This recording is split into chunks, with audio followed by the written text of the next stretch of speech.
चलिए आज के इस खास विश्लेषण में एक ऐसी सच्ची घटना की पड़ताल करते हैं जो साल 2023 के जगमगाते गुरुग्राम शहर के बिल्कुल बीचों बीच घटी थी।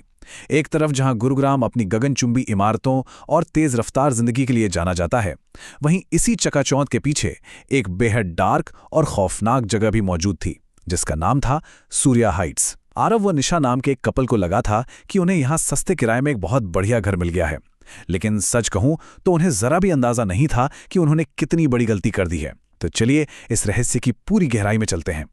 मैं किसी को खुश नहीं रहने दूंगी। जरा इस लाइन पर गौर कीजिए, सुनकर ही रोंगटे खड़े हो जाते हैं ना। ये कोई आम लाइन बिल्कुल नहीं थी। ये एक बेहद खौफनाक आखिरी चेतावनी थी जो रिया नाम की एक लड़की ने अपनी मौत से ठीक पहले दी थी। ये एक ऐसा अनसुलझा केस है जहां एक लड़की की तथाकथित आत्महत्या के पीछे का सच इतना डरावना था कि उसकी आत्मा भी तब तक शांत नहीं हुई जब तक इंसाफ नहीं मिल गया। आइए समझते हैं कि ये खौफनाक खेल आखिर शुरू कैसे हुआ। घटनाओं ने धीरे धीरे रफ्तार पकड़नी शुरू की। आरव शुरू में इन बातों पर बिल्कुल यकीन नहीं करता था। उसका तो यही मानना था कि भूत प्रेत जैसी कोई चीज नहीं होती। लेकिन फिर चीजें अचानक बदलने लगी। रात के ठीक 2:13 पर दरवाजे पर रहस्यमयी दस्तक होने लगी। निशा ने एक रात बाथरूम के शीशे पर पानी से धोखा लिखा हुआ देखा, और सबसे ज्यादा डराने वाली बात, बिल्डिंग की लिफ्ट बिना कोई बटन दबाए सीधे उस अंधेरी वीरान 12वीं मंजिल पर जाकर रुकने लगी। यह सिर्फ कोई वहम नहीं था, कुछ तो था जो संपर्क करने की पूरी कोशिश कर रहा था। और यहां सबसे दिलचस्प बात यह है वो शब्द धोखा। शीशे पर पानी से और बाद में दीवारों पर खून से ये शब्द बार बार दिखाई दे रहा था।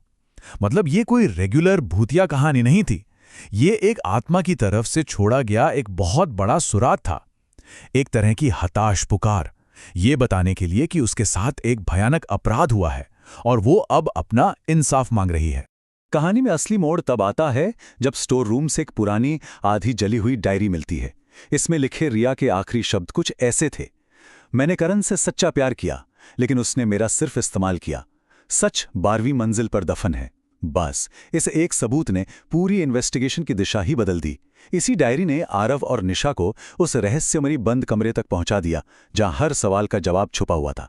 जब आरव और निशा ने बिल्डिंग के चौकीदार श्यामलाल जी के साथ मिलकर उस 12वीं मंजिल के बंद कमरे को खोला, तो सामने एक बेहद खौफनाक नजारा था। और एक चौंकाने वाला सच ये भी था कि श्यामलाल जी असल में रिया के ही पिता थे। दरवाजे के खुलते ही दीवार पर ताजा खून से एक नाम लिखा हुआ था, करण। और यहीं से सामने आता है इस केस का पहला और सबसे बड़ा सस्पेक्ट, करण मल्होत्रा। ये रिया का एक्स बॉयफ्रेंड था जो उसकी मौत के ठीक अगले दिन से ही गायब चल रहा था।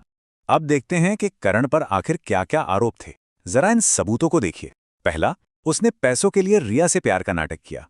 दूसरा, उसने रिया को धोखा देकर किसी और से शादी करने की प्लानिंग की। तीसरा, रिया की मौत के तुरंत बाद वो घबराकर रातों रात गुरुग्राम छोड़कर भाग गया। और सबसे संगीन आरोप कि उसी ने रिया को 12वीं मंजिल से धक्का दिया था।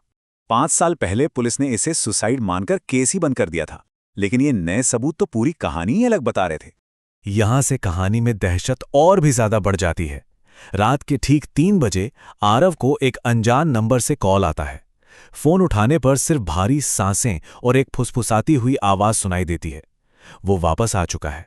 और अगली ही सुबह सूर्या हाइट्स में हड़कंप मच जाता है, क्योंकि लिफ्ट में एक आदमी की लाश मिलती है। उस लाश के पास दीवार पर खून से सिर्फ एक शब्द लिखा था, धोखेबाज। अब यह बिल्कुल साफ हो चुका था कि मामला सिर्फ डराने तक सीमित नहीं रहा, अब जाने जाने लगी थी। और यहीं आता है इस कहानी का सबसे बेहतरीन और बड़ा प्लॉट ट्विस्ट।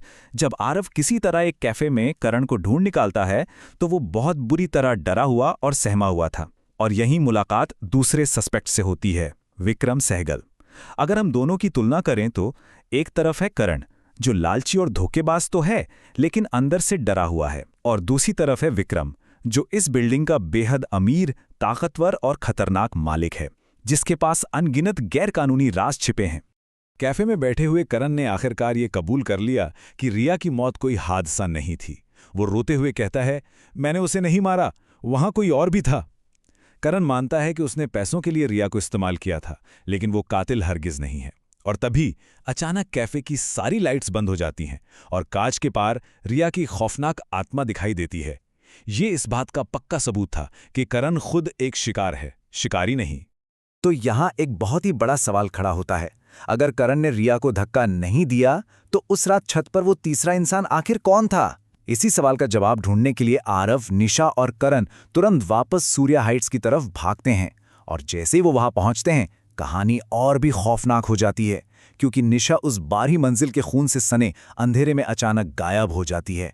12वीं मंजिल पर पहुंचते ही रिया की आत्मा एक पैरानॉर्मल फ्लैशबैक ट्रिगर करती है, जो हमें सीधे उस खौफनाक रात की टाइमलाइन में ले जाता है। उस रात की घटनाओं पर ध्यान देना बहुत जरूरी है। रात 11 बजे रिया और करण छत पर बहस कर रहे थे। 11:15 पर अंधेरे से विक्रम सहगल बाहर आता है।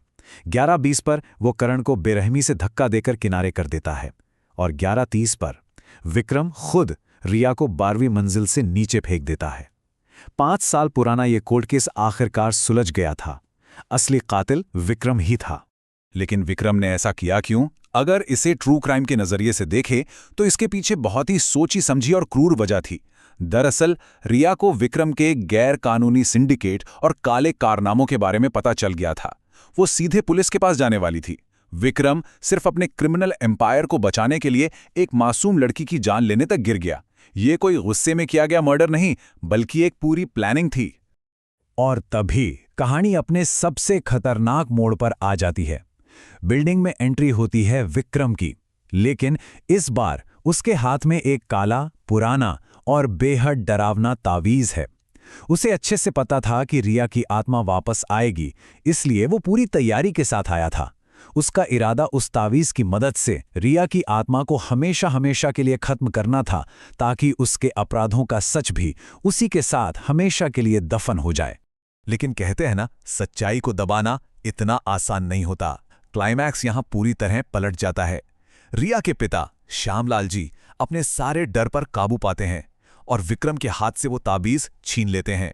ताबीज छीनते ही रिया की आत्मा अपनी पूरी ताकत में वापस आ जाती है। अब विक्रम की बारी थी डरने की।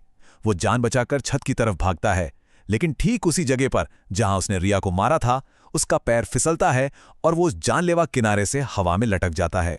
यहां इस कहानी का सबसे भावुक और गहरा हिस्सा सामने आता है।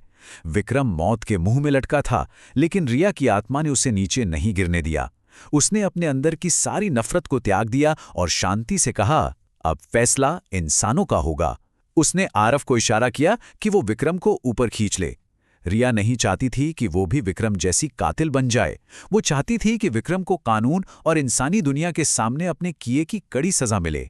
इस पूरी घटना के बाद पुलिस विक्रम को गिरफ्तार कर लेती है। करण अपने किए पर बहुत पछताता है और अपनी बाकी की जिंदगी दूसरों की मदद करने में लगाने का फैसला करता है। सूर्या हाइट्स की वो खौफनाक 12वीं मंजिल अब एक शांतिपूर्ण लाइब्रेरी में बदल दी गई है और वहां लगी रिया की मुस्कुराती हुई तस्वीर के ठीक नीचे एक बहुत ही गहरी बात लिखी है, सच्चा प्यार कभी नफरत नहीं बनता और सच कभी हमेशा छुपा नहीं रहता। तो आज के इस विश्लेषण के अंत में एक बहुत ही गहरा विचार सामने आता है। जरा सोचिए, क्या सच हमेशा सामने आने का कोई ना कोई रास्ता ढूंढ ही लेता है, फिर चाहे वो कब्र के उस पार से ही क्यों ना हो? गुरुग्राम के इस डरावने केस ने हमें यही सिखाया है कि सच्चाई को कभी दफनाया नहीं जा सकता। उम्मीद है इस खौफनाक रहस्य की पड़ताल ने हम सभी को कुछ सोचने पर जरूर मजबूर किया होगा। ऐसे ही रहस्यों को समझने के लिए हमारे साथ जुड़े रहिए।